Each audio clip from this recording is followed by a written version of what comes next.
ti ishe një kontribues i reformës në drejtësi. Çfarë vlerësimi ke për cilësinë e reformës? Ja arriti qëllimit? Reforma dije që nga fillimi që nuk ishte një buton që da shtypje indite pa tjetër të nesme do merje produktin që prite, por ajo që është një nga probleme dhe kjo pjesë është backlogu, pra le themi stoku i çështjeve. Sot është 17 vjet nga shkalla e parë dhe në gjykatë të lartë një çështje mesatarisht. Shqipëria ose do ta marrë seriozisht këtë pjesë, ose fatura që do paguaj është shumë e madhe. Siç ne e dim, drejtësi e vonuar, drejtësi e mohuar për një qytetar që ka një hall dhe është përplasur në dyert e gjykatës është shumë. Ndonjëherë u duhet edhe të ndahen nga kjo jetë të mos kenë marrë vendimet gjyqësore. 97% të çështjeve zgjidhen me ndërmjetësim, vetëm 3% shkojnë në gjykat. Pa diskutim, Shqipëria duhet të heqë dorë që çdo gjë duhet të shkojë në gjykat. Në gjykat nuk e zgjedh ti gjyqtarin. Gjyqtari hidhet me short dhe nuk e ke parë kur të vjen aty dhe të thotë unë do ta zgjidh çështjen. Në ndërmjetësim e zgjedh ti atë që do, atë që i beson. Është fatkeqësi të shkosh në një proces gjyqësor në Shqipëri, sekretaria do vazhdon që të shkruaj me dorë se çfarë thon palët. Masa e arrestit me burg i ka kënaqur shqiptarët e zemëruar. A është kjo një masë e dur, po merret në masën e dur apo në një farë mënyrë është kthyer dhe si një refleks ndëshkues? Shqiptarët kanë një, nuk e di, një lidhje që e konsiderojnë burgun si domosdoshmëri për çfarë do lloj vepre penale që dëgjojnë në burg të shkojë. Por mos po e teproni me këtë arrest në burg. Ka një çështje të nxehtë që po diskutohet në Tiranë dhe është ndryshimi i procedurës penale, e kodit. Ndërkohë që është një proces në zhvillim në lidhje me një pezullim që është dhënë nga gjykata e posaçme. A e konsideron ti këtë reformim apo ndërhyrje në reformë, në pavarësinë e institucioneve? Kujdesni me prekjen e reformës, sidomos tek pjesa që ka të bëjë me gjykatën e posaçme, prokurinë e posaçme, nëse reforma do konsiderohet sukses, reforma e drejtësisë, spaku është një nga faktorët. Duket që e ke interesin, e ke zemrat kanë mbetur në Shqipëri dhe dëshira për të kontribuar atje. Atje ku atë dhe u thret duhet me kontribu, mendoj, dhe unë besoj dhe kjo.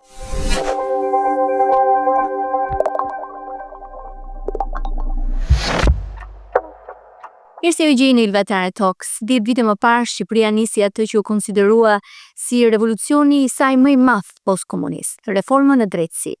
Sot pyetja që mundon çdo qytetar është e thjeshtë. Apo funksionon? Për t'i dhënë përgjigje kësaj pyetje, kam një të ftuar që e njeh këtë reformë në çdo qelistë të saj. Ai nuk ka qenë thjesht vëzhgues, por ka qenë një nga ekspertët me kontribut, edhe si pjesë e Oraliosit për hartimin e reformës. Ish gjyqtar, ish kryetari i shoqatës së gjyqtarëve dhe një nga konstitucionalistët e respektuar. Prej vitesh, Klodian Rado jeton në Kanada, ku punon edhe si avokat e migracioni dhe profesor ligji, por mbetet me një sy e një vesh në Shqipëri. Ndonjëherë dhe duke tentuar të aplikojë për ndonjë nga pozicionet e reformës në drejtësi, deri tani pas sukses do ta pyes edhe për këtë interes që ka. Klodian Rado, është kënaqësi që jemi së bashku sot, unë këtu nga Washington në DC dhe ti nga Toronto në Kanada. Faleminderit për ftesën, Milve. Unë e thash edhe në hyrje, ti ishe një kontribues i reformës në drejtësi. Sot 10 vjet më pas, nga momenti kur u hartua, pas shumë diskutimesh, por edhe rezultatet që kemi deri tani, çfarë vlerësimi ke për cilësinë e reformës? I arriti qëllimit? Kjo është një pyetje që në fakt sigurisht shqiptarët me të drejtë e bëjnë tani 10 vjet pas reformës për të parë se në fakt ai arriti qëllimit. Reforma dije që nga fillimi që nuk ishte një buton që da shtypje indite pa tjetër të nesme do merje produktin që prite, është një proces i cili merr kohën e vet. Procesi i vettingut zgjati për disa vite, tani është në fazën e fundit të saj, por e themi pasojat erdhën, rreth gjysma e gjyqtarëve dhe prokurorëve të cilët ishin problematik në sistem, sot nuk janë më në sistem. Reforma ishte krijimi i institucioneve të reja të drejtësisë, për shembull krijimi i KLG-s, i KLP-s, i inspektorit të lartë të drejtësisë, për krijuar një numër institucionesh të reja, që dhe kjo ishte pjesë e reformës dhe sot është aktive. Në elementi i reformës së drejtësisë ishte ajo që është më e rëndësishmja, ulja e korrupsionit të sistemit të drejtësisë, dhe kjo ishte ajo që prisnin qytetarët, që të paktën sipas percepcionit publik, të paktën nga sa unë e kam ndjekur, besoj që është shumë më mirë se sa ishte. Sigurisht nuk besoj se me një buton do të rregulloj, natyrisht që besoj që është më mirë. Por ajo që është një nga probleme dhe kjo pjesë është backlogu, pra le themi stoku I çështjeve. Dhe ajo është që sot I shqetëson shqiptarët dhe unë e kuptoj shumë mirë që kur vjen puna te reforma në fund qytetarët duan të shohin produktin. Dhe për ta produkti është sa më zgjat procesi gjyqësor, a marrun drejtësi para gjykatës. I shqetëson pak qytetarët shqiptarë, u krijuan 2 apo 3 institucione të reja, u shoshit gjithë sistemi apo jo, në fund qytetari do drejtësinë dhe në drejtim të kësaj ka shumë për të bërë, që do thotë reforma duhet të vazhdojë në kuptimin e nismave që çfarë bëjnë që ulin stoku në sistemin e drejtësisë, që e bëjnë më afër qytetarit drejtësinë. Kështu që patjetër unë jam prej atyre që mendoj që reforma në drejtësi duhet të vazhdojë, siç edhe kam shprehur disa herë në daljet publike por edhe në media me shkrime, ku besoj që tani është momenti për të kryer reformat e radhës që lidhen me elemente të tjera të cilat mund t'i shpjegojmë më mbrapa kur të vijë momenti nëse don. Te kjo analizë jote duhet ndalem pak. Ti në fakt të përmendje që për një çështje gjyqësore në Shqipëri mund të kalojnë 15-20 vjet që siç ne e dimë drejtësi e vonuar, drejtësi e mohuar për një qytetar që ka një hall dhe është përplasur dyert e gjykatës është shumë. Ndonjëherë u duhet edhe të ndahen nga kjo jetë të mos kenë marrë vendimet gjyqësore. Sidomos çështjet e pronave veçanërisht. Cila është zgjidhja në këtë rast? Në fakt, sipas statistikave zyrtare të Këshillit të Lartë Gjyqësor, sot është 17 vjet nga shkalla e parë dhe në gjykatë të lartë një çështje mesatarisht. Dhe po shkruaja statistikat e reja që po bëhen gati për të dalë tani për vitin 2025, e njëjta situatë, ndoshta edhe pak më e rënduar. Sigurisht, nëse do të dojë 17 vjet një çështje mesatare të vjen në gjykatë, sigurisht që vetëm për drejtësi nuk mund të flasësh dhe ka vendimet Strasburgut që e kanë konsideruar Shqipërinë te kjo pjesë në shkelje tërësore të standardit të procesit rregull-ligjor, ka disa vendime të Strasburgut që merren me këtë. Do të thotë që Shqipëria ose do ta marrë seriozisht këtë pjesë, ose fatura që do paguajë është shumë e madhe. Nëse do të shkojnë qytetarët shqiptar tani për qindra e mira çështje që ata kanë 10 vjet duke pritur në sistemin gjyqësor shqiptar për të gjykuar, sigurisht që kjo do të ishte super faturë. Kush janë masat që duhet të merren? Unë mendoj që së pari Shqipëria nuk ka nevojë të shpiki rrotën nga fillimi, por mundet të hedhë syt nga mjetet alternative të zgjidhjes konflikteve. Për shembull, vende që e kanë bërë këtë reformë kanë parë rezultate shumë shpejt. Për shembull, kush do të ishin këto mjete alternative? Ndërmjetësimi për shembull. Në shumicën e vendeve që kanë bërë reforma, çfarë kanë vendosur? Kanë vendosur që askush nuk mund t'i drejtohet një procesi gjyqësor, pra një gjykatë të shkallës parë apo të apelit nëse do të ishte rasti, pa ezauruar rrugët e përdorimit të ndërmjetësimit pa shkuar në gjykatë. Pra nuk mundet Jo të ndalem pak këtu, Klodi, sepse më lejo të ndalem pak të ndërmjetësimi. Unë pash teksa po përgatitesha për bisedën tonë që edhe 10 vjet më parë ti ke shkruar për prioritetin që duhet të ketë ndërmjetësimi. E para, a kanë besim shqiptarët te kjo hallk përpara se të shkojnë në gjyq? E dyta, ndërmjetësimi është duhet të ngrihet në si pjesë e një institucioni zyrtar apo si strukturohet dhe pse s'ka funksionuar deri tani?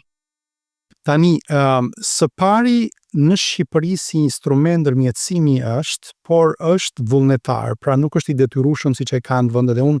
Kjo është ajo që këshilloj. Them që nuk mund të jetë më vullnetar ndërmjetësimi. Ndërmjetësimi duhet të jetë mjet prioritar, pra që të shkosh në gjykatë duhet të ezaurosh rrugën e ndërmjetësimit. Do të zgjidhësh martesën, duhet së pari të shkosh te ndërmjetësi. Ke një çështje civile apo ku diun çështje pune, duhet të shkosh te ndërmjetësi. Nëse nuk e arritur dot të zgjidhësh çështjen me anë të ndërmjetësimit, që është në fakt çfarë janë ndërmjetësat? Ligji shqiptar ka ligj për ndërmjetësimin që ka patur në ndryshimet e fundit 2017-2018, nëse nuk jam i gabuar, i cili ka vendosur disa element për ndërmjetësimin, por ende jo si të detyrueshëm. Për shembull, siç është tani, unë mendoj që në Shqipëri ka edhe pak mungesë informacioni, ndoshta jo pak, po shumë mungesë informacioni te kjo pjesë, sepse shqiptarët ne nuk e dinë që nëse do të marrin një vendim ndërmjetësimi, vendimi marrëveshje ndërmjetësimit që çfarë është në fakt. Ti zgjedh gjyqtarin që do ti, atë që ja beson ti, një ndërmjetës të licencuar. shkojnë të dyja palët dhe zgjedhin atë që i besojnë. Secila nga palët shkon me marrëveshjen që do ajo, mund të shkojë me avokatin e vet, thotë unë kaq mund të lëshoj dëgjon palën tjetër. Në moment që ka një dakordsim, akt marrëveshja është titull ekzekutiv, çdo të thotë titull ekzekutiv, i barabartë për nga fuqia me një vendim gjyqësor të formës së prerë. Pra, ja ku e ke strukturën juridike, thjesht ka mungesë informacioni për ta përdorur në kuptimin ende si mjet vullnetar, thash, nuk është e detyrueshme, por ajo që unë të këshilloj edhe në shkrimet që përmendet prej vitesh e vitesh edhe në këto më të fundit, bota e ka zgjedhur duke e vënë të detyrueshme. Për shembull, po marr Kanadan, aty ku jam tani, ku para diku 20 ca vjet, një ministri i drejtësisë shumë vizionar tha, s'mund çdo çështje të shkojë në gjykat. Patjetër duhet të zgjidhemi ndërmjetësim. Sot që flasim nga momenti që u bë ky ndryshim që askush s'mund të shkojë në gjykat pa e zauruar rrugën në ndërmjetësim, sot statistikat në Kanada janë 97% të çështjeve zgjidhen me ndërmjetësim, vetëm 3% shkojnë në gjykat. A ne ke përgjigjen pyetjes që a është kjo le të themi në harmoni me qelizën e konstruktit se si funksionon, le të themi, shoqëria shqiptare. Unë besoj po. Në fakt, ne dim shumë mirë që edhe kodet e mëparshme që kanë qenë përpara se të vinin këto modernet, ato që njihen si kodi labëris apo kodet që mund të përdoren edhe në një konnotacion negativ sot si kodi Lekdukagjinit e ku diun, edhe këto çfarë kishin në themel? Në fakt zgjidhje me anë të ndërmjetësit kishin në themel. Pra ne kemi në tabanin e shoqërisë shqiptare zgjidhjen me ndërmjetës, thjesht ky lloj tabani duhet që të formalizohet me ligj dhe të vi, pra nuk është as pak e huaj për shoqërinë shqiptare, do thosha unë. Thjesht nuk ka ardhur siç duhet të vi kjo reformë. Dhe unë nëse ka një momentum që unë mendoj që tani është i domosdoshëm si next step, si hap i radhës tek e gjitha kjo është, pa diskutim Shqipëria duhet heqë dorë që çdo gjë duhet të shkojë në gjykat. Në gjykat shkohet vetëm kur s'ke mundur dot ta zgjidhësh me ndërmjetësi. Dhe kjo duhet bëhet e detyrueshme në ligj, sepse unë, siç ti e the në fakt, nuk kam dëgjuar në Tiranë, në Shqipëri të flitet për ndërmjetësimin, as nga politik bërës, as nga ekspertë të çështjes, nuk është përmendur kjo gjë. Deri tani është fakultative, është në bazë vullnetare, Po. por duhet vendosur e një gjë. Po, sot ka një dhomë, është dhoma kombëtare e ndërmjetësve, siç është dhoma kombëtare e avokatisë, dhoma kombëtare e noterëve. Ka një dhomë, është dhoma kombëtare e ndërmjetësisë, që e ndërmjetësve, e cila sigurisht që është një proces dhe kjo reformimi në kuptimin e përfshirjes në të ndërmjetësve, të cilët janë sa më shumë të besueshëm nga publiku, se ti thuash publikut që, okay, s'mund të shkosh direkt në gjykat, po duhet të zgjedhësh një nga ndërmjetësit e listës së ndërmjetësve, duhet të kesh njerëz të besueshëm aty, sigurisht. Por unë mendoj që dhe kjo pjesë është duke u përmirësuar goxha. A janë ndërmjetësit juristë? Kanë formim juridik? Në fakt kjo është pyetje shumë interesante. Bukuria e kësaj është që ndërmjetësit nuk janë vetëm juristë. Pra sigurisht shumica mund të jenë juristë, atyre që janë dhe te lista, por shumica e atyre pavarësisht se janë juristat, në këto lista gjejmë edhe ekonomist, psikolog, gazetar, nuk ka rëndësi kushdo mund të jetë ndërmjetës, mjafton që ky të jetë ndërmjetës i mirë për zgjidhjen e konfliktit, dhe sigurisht që palët mund të vinë me avokatët e tyre, vendimi apo akt marrëveshja që do arrijnë palët duhet të jetë gjithmonë në përputhje me ligjin, pra s'mund të vinë në kundërshtim me ligjin, por natyrisht që mund të jetë një zgjidhje e cila pa diskutim ul konfliktin, është më e shpejt në kohë, s'ka nevojë 17 vjet, e zgjidh brenda ditës, brenda javës, nëse dëshiron me anë të ndërmjetësit privat. Dhe kjo reformë nënkupton dhe reformimin e shoqërisë në mënyrën e të kuptuarit dhe të sistemit të drejtësisë në kuptimin e edukimit, që do të thotë në fakultetin e drejtësisë për shembull këtej Kanada, Shtetet e Bashkuara, janë të detyruara pjesë të kapitujve të ndërmjetësimit në secilën nga lëndën, të drejtën familjare, të drejtën penale, civile, që do të thotë avokat shanset në vende si Shtetet e Bashkuara, Kanada, vende nordike, vendet që janë të zhvilluar dhe pjesën e ndërmjetësimit, po dhe vendet përreth Shqipërisë, sepse mos mendojmë sikur është vetëm në këto vendet perfekte. Vendet përreth Shqipërisë kanë futur ndërmjetësimi, Italia një prej tyre, vendet përreth nesh, Dhe çdo të thotë kjo do të thotë që dikush i cili studion drejtësinë, apo që do të bëhet avokat, shanset i duhet thënë kjo në fakultet, i duhet thënë publikut kjo. Shanset që një avokat të zgjidhë çështjen para gjykatës janë 3%. 97% ai duhet të di si të jetë ndërmjetësi mirë. Dhe kjo do të thotë më pak konflikte për shqiptarët, do të thotë më pak kosto procesi dhe uljen e stokut, se problemin që tham sot ka qindra mijëra çështje që i flën në stokun e gjykatave shqiptare. Përpara se të shkojmë te 100.000 dosjet që janë krijuar si pasojë e reformës në drejtësi dhe procesit 100.000, nuk e di sa shifra aktuale, po. Ti ke gjithashtu propozuar një fee shifting, pra kush e refuzon ndërmjetësimin nga momenti që do të vendoset legislacion që është i detyrueshëm, do të marrë përsipër edhe pagesat, edhe shpenzimet për gjyqin nëse e refuzon këtë. E sheh si një mënyrë nxitse për të respektuar ndërmjetësimin? E shikoj sepse për shembull natyrisht edhe sikur ta vësh të detyruar, sigurisht nuk mund t'i detyrosh palët azimin ndërmjetësim. Në fund duan të përplasen gjykat, le të përplasen gjykat, por palët duhet kuptojnë që në gjykat procesi është më i gjatë, në gjykat nuk e zgjedh ti gjyqtarin. Gjyqtari hidhet me short dhe nuk e ke parë kur të vjen aty dhe të thotë unë do ta zgjidh çështjen. Në ndërmjetësim e zgjedh ti atë që do, atë që i beson.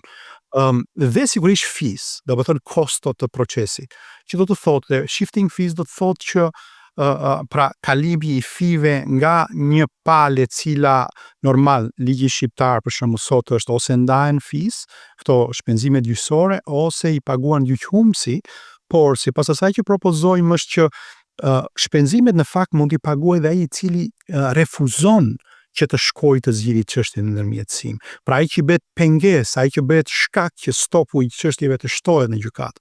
Kështu që me këto lloj reformash, së pari në mundësinë media mund të bëjë punën e vet, sigurisht gjitha dhomat kombëtare të avokatëve, ndërmjetësve mund të bëjnë punën e vet, e mbi të gjitha legjislatori duhet të bëjë punën e vet, sepse edukimi më i mirë është edukimi me ligj. Nëse do t'ia sjellësh me ligj, sigurisht qytetarët s'kan nga të shkojnë përveç se që të respektojnë ligjin. Kështu që unë besoj që ka ardhur momenti që kjo të ndodhi. Madje si dhomë kombëtare me Sadiun e ndërmjetësve ka çuar, kam qenë pjesë e grupit të punës që ne kemi çuar gati drafti në fakt për to ndryshime, duke bërë gjitha ndryshime në kodin që në fakt kjo të ndodhi. Nuk e di në çfarë sirtari ka mbetur, çfarë lloj pluri ka zënë sipër, por natyrisht janë projekte. Duhet konsideruar. Ideja jote e një task force për backlogun, për dosjet e grumbulluara që nuk janë shurtuar. Si mendon që do të funksionojë dhe a ekziston mirakull se për shkak të shpejtësisë a do të garantohet edhe drejtësi? Kur them task force e cila ka nevojë për përfaqësues nga gjithë element, ka nevojë përfaqësues nga politika pa diskutim që të kuptojnë ku janë të nevojshme ndryshime ligjore. Ka nevojë për të qenë nga gjyqësori për të kuptuar që dhe ata vetë mund të ndihmojnë në këtë proces, vetë gjyqtarët, vetë prokurorët, sepse le për procese penale kjo është e mundshme. Avokatët janë, sado e çuditshme mund t'ju duket Ilva kjo, avokatët besoj unë siç e shoh tani janë një nga pengesat më të mëdha që nuk kuptojnë ndërmjetësim procesi, sepse mendojnë që po nëse do të shkojnë ndërmjetës ne do jemi pa punë, se ne shkojmë kemi punë sepse çështjet shkojnë në gjykat, po nëse do t'i vinë ndërmjetësim atëherë ç'a ndodh tu, ne ç'a bëjmë, anashkalojmë.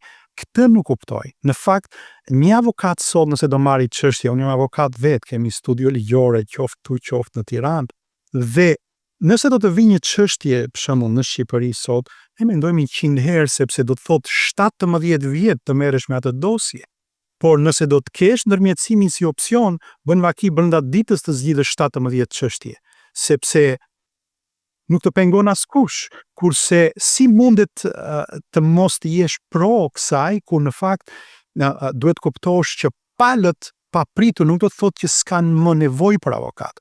Palët patjetër kanë nevojë për avokat, sepse kur të vinë propozimet e tyre që të flasin me palën tjetër për një ato që quhen win-win situation, ku të dyja palët gjejnë të mesmen e artë, do vinë me këshilltar ligjor, me avokatin e tyre, me përfaqësuesin e tyre, nuk do flasin në ajër.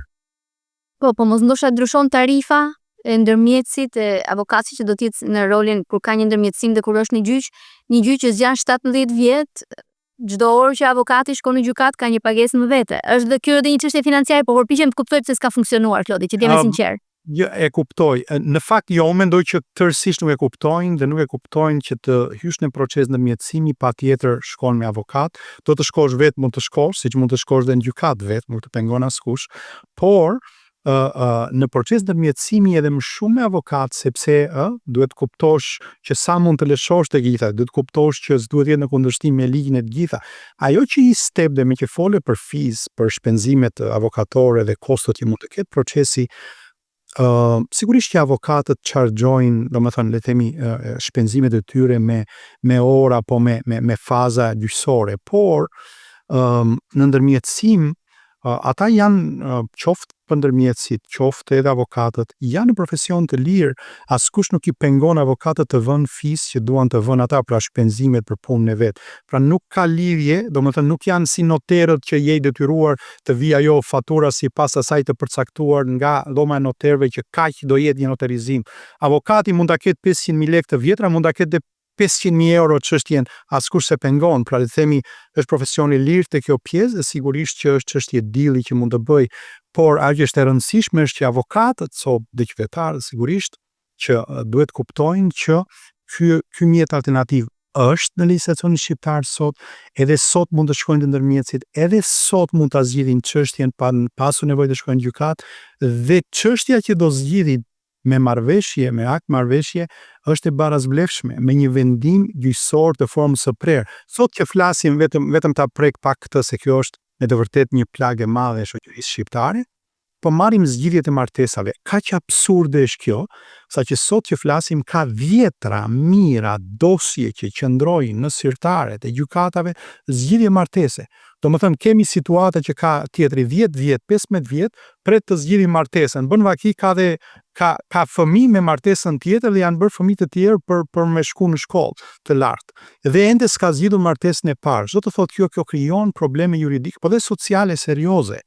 Dhe të shkosh për zgjidhje martese në gjykat, kur mund ta zgjidhësh vetë palët, duke zgjedhur njeriu që duan, se si do veprojnë me fëmijët e tyre, si do ndajnë pasurinë e tyre.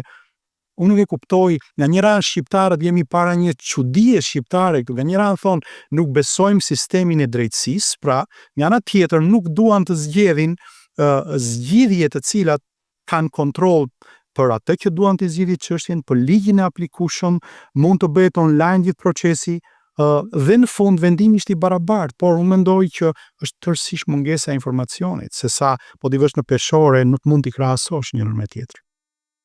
Duket që një çështje e qartë mungesa e edukimit dhe dhënia informacioni për këtë çështje. Mbeten pak tek ajo që the në krye të intervistës që është momenti për të, në mënyrë se e kuptova unë, është për të reformuar reforma në drejtësi, për të vazhduar reformën në institucionet e tjera.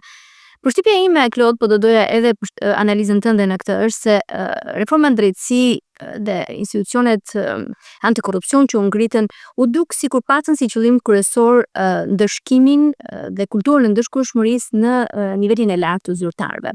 Dhe duket sikur reforma në drejtësi është ka targetuar këtë kategori zyrtarësh të lartë dhe qytetarët e thjeshtë dhe dosjet e tyre disa 10 vjeçare e më shumë kanë mbetur ende në gjykat.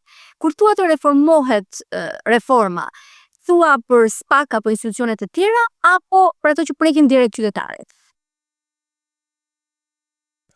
Shiko, kur flas për reformën në drejtësi e kam fjalën që reforma në drejtësi pa diskutim që duhet të përfshijë këdo, ne folëm deri tani për çështjen se si gjysma e gjyqtarëve kanë dalë dhe prokurorët nga sistemi me anë të vettingut, folëm për backlogun e krijuar, por te qytetarët kjo është absolutisht më e dukshme, sepse sot që flasim qytetarët duhet kuptojnë që reforma preki ata dhe prandaj ne kapëm me këtë pjesën e backlog, do të thotë ata të kenë mundësi të bëjnë më shumë, ata kenë më të prekshme për ta. Po sot ata mund ta kenë më të prekshme edhe duke, me që flasim për reformën e reformës, patjetër që ndryshimet nuk janë vetëm në lidhje me atë që folëm për ndërmjetësimin, por edhe me ndryshimet të tjera që sigurisht që bëjnë aksesin më të lartë të publikut në gjykatë për shembull që lidhen me reformë, lidhen me taksa ndoshta super të larta dhe përjashtimin e disa pjesë të shoqërisë nga aksesi në drejtësi, tërësi sot që flasim për shembull, mund të kesh persona të cilët s'kan mjete për të jetuar, por duhet paguajnë 1% që të kërkojnë pensionin në gjykatë, ëh, apo janë pa pension apo sillohet nga më të ndryshmet absurde që mund të ketë. Kështu që patjetër unë mendoj që është momenti për të reformuar ose për të vazhduar reformën për të mos e lënë në vend. Një pjesë e diskutimeve që flasim për reformën është gjysma thamë u shkarkuan, por rreth 10% mund të jenë zënë vende dhe 30-40% e vendeve janë bosh të gjykatave dhe prokurorive. Dhe çdo të thotë kjo? Kjo të thotë që më shumë dosje për gjyqtar, do të thotë që më shumë ngarkesë për ta, do të thotë që çështjen do ta kesh sot dhe pastaj të radhës do ta kesh pas disa viteve. Një element i domosdoshëm që flasim për reformën dhe që është shumë e rëndësishme është më në fund, ja, ne po e kryejm këtë diskutim ti në Washington, unë jam në Toronto, askush s'na pengon që të jemi live dhe mund të jemi me këdo nesër deri që do ta shikoj këtë të regjistruar. Është e nevojshme që bota e ka zgjidhur, nuk ka nevojë Shqipëria të rishpiki rrotën te kjo pjesë e-court, që do thot procesin elektronik gjyqësor. Nuk sot elektronikisht firmosen kontrata miliardë dollar. Na qenë ka problem që procesi të bëhet elektronik, që do të thot elektronikisht mundson procesin gjyqësor, gjyqtari le të jetë siç je ti tani, unë le të jam avokati, pala tjetër, online nuk ka rëndësi të lëvizi fare ai secili në vendin e vet ku është. Do të thot e-filing, që do të thot kërkesën mund ta bëj elektronikisht në gjykatë, do të thot provat mund t'i dërgoj elektronikisht në gjykatë, do të thot procesi mund të bëhet elektronikisht në gjykatë, do të thot vendimi mund të merret elektronikisht. S'ka nevojë të niset tjetri të vejë në gjykatë të bëj çfarë. Apo ku diun të sot se që flasim ndoshta e ke parë dhe publiku e ka ngritur këtë si shqetësim me sa kam parë, uljen numrit të gjykatave dhe kjo ishte pjesë e reformës që u mbyllën le të themi gjithë gjykatat e apelit, mbeti një në Tiranë. Thotë ai si do nisë mu nga Konispoli apo nga Fefi të vi tani që të vinë gjykatën e Tiranës për të gjykuar. S'ka nevojë. Secili ka një telefon. Ka nevojë për ndryshim ligjor që të vendosen seancat elektronike? Gjyqit përmes çfarë duhet? Duhet bërë ndryshim në kodin e procedurës civile dhe kodin e procedurës penale që gjithë procesi mund të jetë elektronik, nuk ka nevojë, apo të proceset penale. A di Ilva që janë miliona që harxhon shteti çdo ditë me tokat e shoqërimit që të marri tani personin e arrestuar nga burgu sigurisë së lartë me 3 autokolon policie që ta sjellin gjykat, por jo, s'ka nevojë. Secili është në atë setting të vet, edhe secili e bën procesin nga vendi që është, madje e ke edhe të incizuar, çdo gjë i ke edhe captions në kuptimin që çdo gjë që thuhet e ke direkt në procesverbal elektronik. Sot nuk është ças pak çudi dhe është tërësisht e arritshme kjo. Dhe të mbetemi akoma te letra e shkruar me do po të shkosh sot, është fatkeqësi të shkosh në një proces gjyqësor në Shqipëri, sekretaria do vazhdon që të shkruaj me dorë se çfarë thon palët, apo dhe ta shkruaj në kompjuter, mund të gjesh në një që hajtë gjej shkronjën në tastier, të gjej se si do shkruaj verbalin. Kemi mbetur me datilografi, me makinë shkrim, nuk ka as kompjuter apo me kompjuter? Ose me kompjuter mund të jetë, por imagjinoje pak situatën ku të gjej tani se çdo dhe gjysma ti lë jashtë se çfarë do bëj njeri është, pra e bën të gjithën këtë proces të ndihet një shekull mbrapa, s'ka arsye. Mjafton të duash dhe është tërësisht e mundshme. Me që më pyete për reformën, reforma elektronike është domosdoshmërisë. Do të pyes prapë për reformën se ka edhe disa gjëra tjera, po duhet ndalem pak tek kjo që po flasim ne, është treguesi i qartë i asaj zëmrate që kanë shqiptarët ndaj reformës, ndaj drejtësisë. Dhe kur ne flisnim 10 vjet më parë për nevojën për një reformë drejtësi, ky ka qenë synimi ynë, sigurisht fillestar, se si të merrej drejtësi në gjykata shqiptare dhe të kishte ndoshkueshmëri në zyrtar të nivelit të lartë. Por kam një konstatim dhe doja qëndrimin tënd për këtë. Duket sikur për shkak të reformës në drejtësi dhe institucioneve të reja që u ngritën, masa e arrestit me burg i ka kënaqur shqiptarët e zemëruar. A është kjo një masë e dur, po merret në masën e dur apo në një farë mënyrë është kthyer dhe si një refleks ndëshkues? Shiko, unë vi nga sistemi i drejtësisë dhe si një ish gjyqtar, rreth 5-6 vjet në sistem dhe ky ishte problem dhe atëherë është edhe sot që shqiptarët kanë një, nuk e di, një lidhje që e konsiderojnë burgun si domosdoshmëri për çfarë do lloj vepre penale që dëgjojnë në burg të shkojë. Në fakt, Kodi i procedurës penale shqiptare thotë një gjë që nuk e ka shpikur kodi shqiptar, po është sigurisht e harmonizuar me kodet e vendeve Bashkimit Evropian dhe vendeve të tjera, që thotë arresti me burg si mas sigurimi mund të jepet vetëm dhe vetëm atëherë kur çdo mas tjetër është e papërshtatshme. Pra që do thotë e merr si mjet kur s'mund të përdorësh asnjë bisturi tjetër. Vetëm atëherë mund të shkosh te bisturia e fundit. Por duket ndonjëherë që është një çik në kulturën ligjore, besoj shqiptare, që shkojnë si bisturi e parë, marrin bisturinë e fundit, që është arresti në burg. Nuk ka pse të jetë dhe s'duhet të jetë. Në fakt, po të shohësh të dhënat, ashtu kanë qenë dhe janë edhe tani.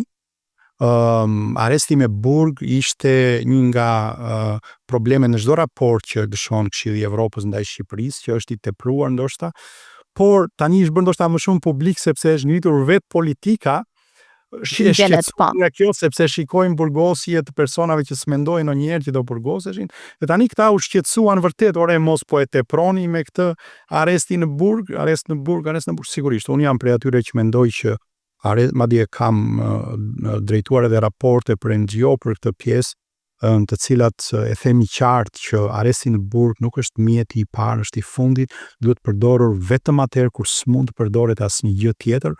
Unë nuk jam prej atyre që mendoj që burgu është mjeti, jo, ka mjete të tjera të cilat mund të edukojnë shoqërinë shqiptare dhe mund të edukojnë dhe ata që kanë kryer vepra penale. Burgu është vepra që mendoj që janë ekstreme dhe natyrisht nuk mund të përdoret për çdo vepër penale. Ndërkohë ka dhe mjete të tjera, siç thua dhe ti, në fakt, nuk shkohet deri tek bisturia fundit. Është për shembull bail, garancia pasurore, apo monitorimi me bërzylyk. Si në Shqipëri paraburgimi përdoret si normë dhe jo si përjashtim?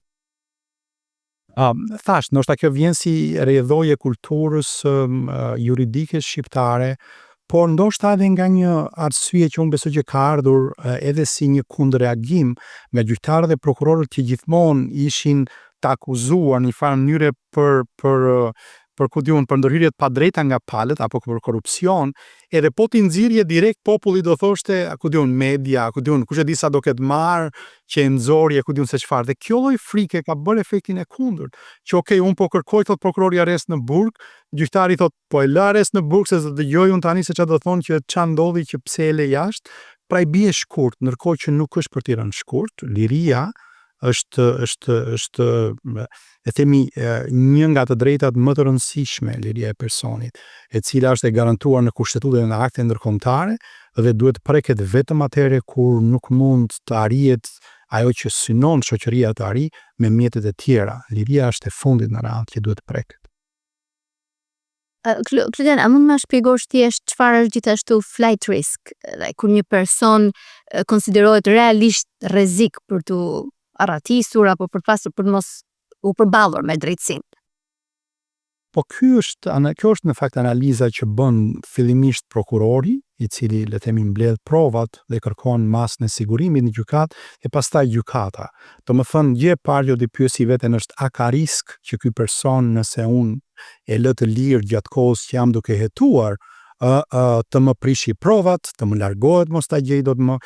Kjo është në fakt analiza që bëhet dhe duhet i mbushësh mendjen gjykatës nëse je prokuror apo avokat përpara çështjes, ti mbushësh mendjen gjykatës, ti thuash që shiko, këtë person nëse e lë jashtë do të prishi provat, nëse e lë jashtë do të iki dhe do ta gjesh më, vetëm atëherë duhet i mbushësh mendjen në këtë drejtim gjykatës. Por natyrisht flight risku në një situatë normale veprash penale kur në fakt risk për prishjen e provave mund mos ketë sepse bën vaki ka ndodhur vepra penale, s'ka më që risk mbrapa të ketë për prishjen e provave. Apo e ka vjedhur ai, s'ka më tani iku. Qa prishjen e provave, i ka mbledhur prova tjetri. Apo u gjen në vendin e ngjarjes që ndodhi plagosja, vrasja, aksidenti, çfarë ndodhi aty. Kështu që tek pjesa e rreziku të ikjes pastaj ka mjete të tjera, kush mund të jetë detyrimi për paraqitje çdo javë para policisë apo heqja e pasaportës. Pra janë mjete të ndryshme të cilat apo ndalimi për daljen për shembull nga një vend zone caktuar administrative. Pra ka mjete, ka arrest në shtëpi që është mjeti i fundit, po e deshe ta kesh brenda. I parafundit në atë radhën e bisturive të ligjit që thash. Po arresti në burg është më ekstremi dhe unë mendoj që Shqipëria nuk i ka punë të mirë te kjo pjesë, por natyrisht që e kuptoj dhe prandaj thash që analiza në lidhje me këtë pjesë është shumë komplekse, sepse lidhet me çfarë kërkon shoqëria shqiptare, lidhet me çështje lidhe me korrupsion, lidhet me kulturën juridike shqiptare, e me gjitha këto arsye që tham, të cilat në fakt i japin sot atë rezultat që japin. Dhe ndoshta edhe për shkak të këtyre numrit të lartë të arrestimeve dhe të paraburgimeve dhe të nivelit të lartë që po heton, SPAK është institucioni më i besuar sot që flasim. Nga ana tjetër, rreth 1/3 e të procedurave janë në paraburgim. A është kjo një shifër normale në raport me praktikat perëndimore që ti i referohesh?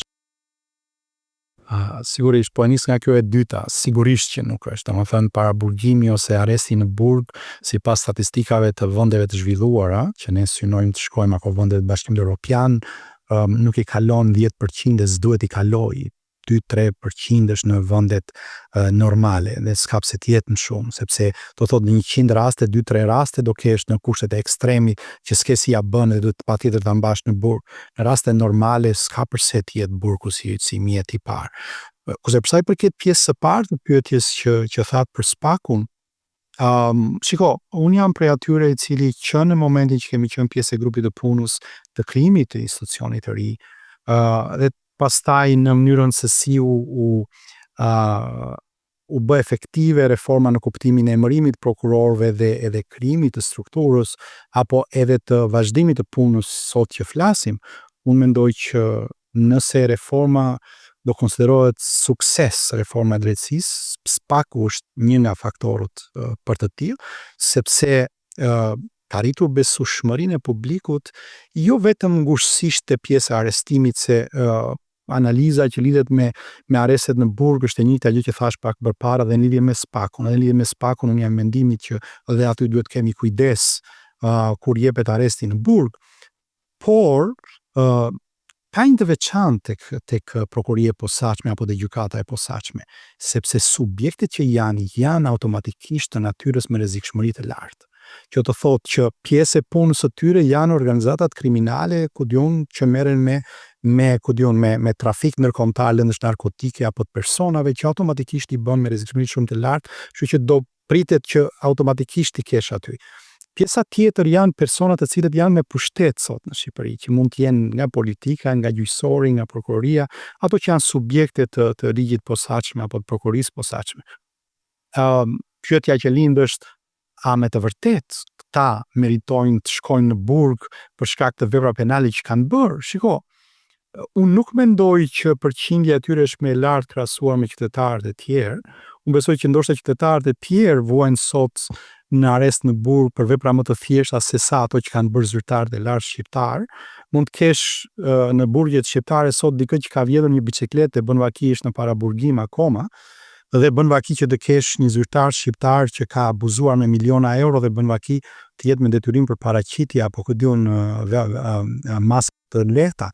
Domethënë, unë jam prej atyre që mendoj që në fakt edhe në rastin e zyrtarëve shqiptar të lartë shqiptar, një analizë duhet bërë, por në fund të fundit ligji është edhe parandalim, dhe në kuadër të parandalimit besoj që një nga politikat penitenciare që po luan sot SPAK-u, mendoj unë, është edhe pikërisht kjo që pikërisht duke treguar këtë forcën e këto dhëmbët e institucionit, besoj që bën që pjesën tjetër të atyre që ruajnë vreshtën të jenë më të kujdesshëm që të mos abuzojnë me fondet publike, kështu që besoj që i ka efektet e vet. Ka një çështje të nxehtë që po diskutohet në Tiranë dhe është ndryshimi i procedurës penale, e kodit. Ndërkohë që është një proces në zhvillim në lidhje me një pezullim që është dhënë nga gjykata e posaçme. A e konsideron ti këtë reformim apo ndërhyrje në reformë, në pavarësinë e institucioneve? Unë doja ta nisja këtë, faleminderit për këtë pyetje, shumë e rëndësishme dhe është në fakt një nga pikat nevralgjike të diskutimit publik sot me çikojnë në Shqipëri. Unë doja ta nisja këtë me atë këshill që në fakt Bashkimi Evropian kam parë me të drejtë që ka dalë këto ditë dhe ka thënë kujdesni me prekjen e reformës, sidomos tek pjesa që ka të bëjë me gjykatën e posaçme, prokurinë e posaçme dhe me pjesën e zyrtarëve të lartë. Pjesa që thatë që ka të bëjë, më sa më kujtohet, eni 242 Kodit Procedurës Penale ka të bëjë me mundësinë nga ana e gjykatës për të pezulluar zyrtarë të lartë. Siç është aktualisht kodi, sepse nuk janë bërë ndryshimet akoma, paktën pavarësisht se janë duke u hedhur mendimet e diskutimet, po siç është kodi tani, 242 i thot pezullimi mund të jepet për çdo zyrtar përveç ata të cilët i zgjedh populli. Pse? Sepse lidhet me sovranitetin.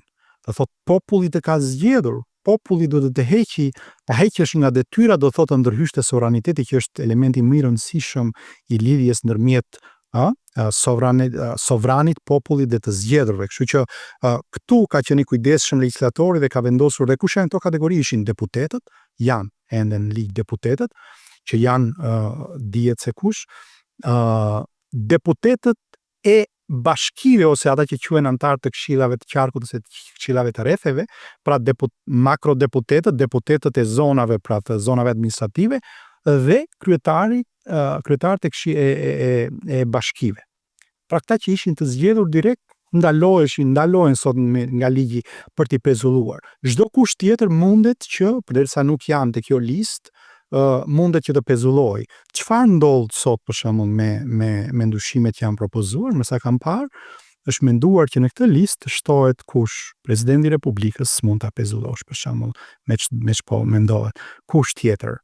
Nëse flasim për sovranin, atëherë është menduar që kryeministri s'mund ta pezullosh apo zëvendës kryeministri i shfutur te listë me ç'kam parë, kryetari i Këshillit të lartë të shtetit, kontrollit të lartë të shtetit, avokati i popullit dhe gjyqtarët e gjykatës kushtetuese. Pra kam parë që lista është zgjeruar me mendimin që s'mundet prokuria apo gjykata të pezullojë nga detyra nëse s'ka një vendim të formës së prerë. Duhet të ketë një vendim të formës së prerë, vetëm atëherë mundet që të pezullohet. Ndron ky si argument juridik në gjykimin tonë? Tani, shiko, ka dy modele në fakt, me thënë të drejtën. Ka një model i cili ka disa vende që nuk ka asnjë kufizim, çdo kush mund të pezullohet me vendim gjykate, sepse konsiderohet që në kuadër të check and balance të pushteteve, pushteti gjyqësor, nëse ke shkelur në atë pikë që s'mund të jesh më në atë rol, mundet të pezullojë dhe s'ka asnjë çudi këtu, të paktën në mënyrën se si mund të funksionojë një shtet i së drejtës. Po ka shtete, disa shumë prej tyre janë dhe në Bashkimin Evropian sot dhe vende të BE-s, të cilat në fakt kanë kufizime, sepse e thonë në kuadër të check and balance të pushteteve, nuk mund të pezullosh këto role të cilat kanë mbartin sovranitet popullor. Por a mund t'i arrestosh nëse i ke në flagrancë? Patjetër mund t'i arrestosh. A mundet që t'i hetosh? Patjetër mund t'i hetosh. A mundet që të marrësh vendime dënimi nëse ke prova? Patjetër, dhe gjitha këto mund t'i bësh. Pyetja është, gjatë kohës që i ke në hetim këta persona, a mund t'i pezullosh nga detyra? Tani, dhe pyetja është, gjatë kohës që ka një hetim të këtyre personave, a mund të vazhdojnë të ushtrojnë funksionin publik që ka? Çiko, Ilva, sipas ligjit shqiptar, po edhe shumicës së ligjeve të vendeve të zhvilluara, të kesh dikon hetim nuk do thotë automatikisht ky person mos jetë më në vendin e punës, është në hetim penal.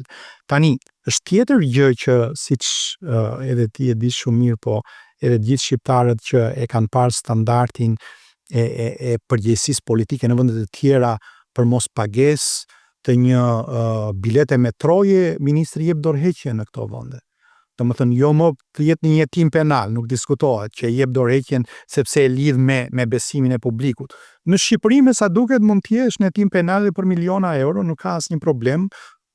Mendon që e ke besimin e publikut dhe vazhdon të qëndrosh, është çështje standardit shoqërisë kjo pastaj. Domethënë, shumica e këtyre vendeve thash, mos pagimin e biletës metros bën vaki që ai t'i japi dorëheqjen.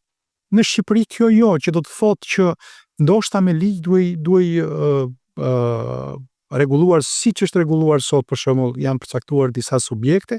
Tani ç'qëndrim do mbajë qeveria shqiptare, parlamenti shqiptar që do jetë vendimarrës te kjo pjesë, është në fund të fundit vendim sipas mirit ose tjetrit model. Unë thash që të dyja modelet janë.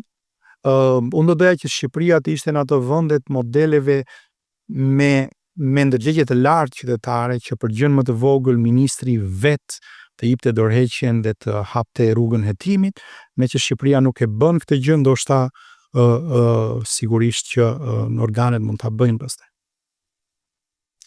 10 vjet reform pas reformës në drejtësi, duke që na ka munguar një bisedë bashkë, Klodian, kështu që na mori pothuajse të gjithë kohën e intervistës, sepse kisha menduar pyetje të tjera, por ndoshta do të bëjmë një episod të dytë bashkë për propozimet e tua në lidhje me kodin zgjedhor, me barazinë gjinore kështu me radhë, po duhet mbetem të ta mbyllim me reformën në drejtësi.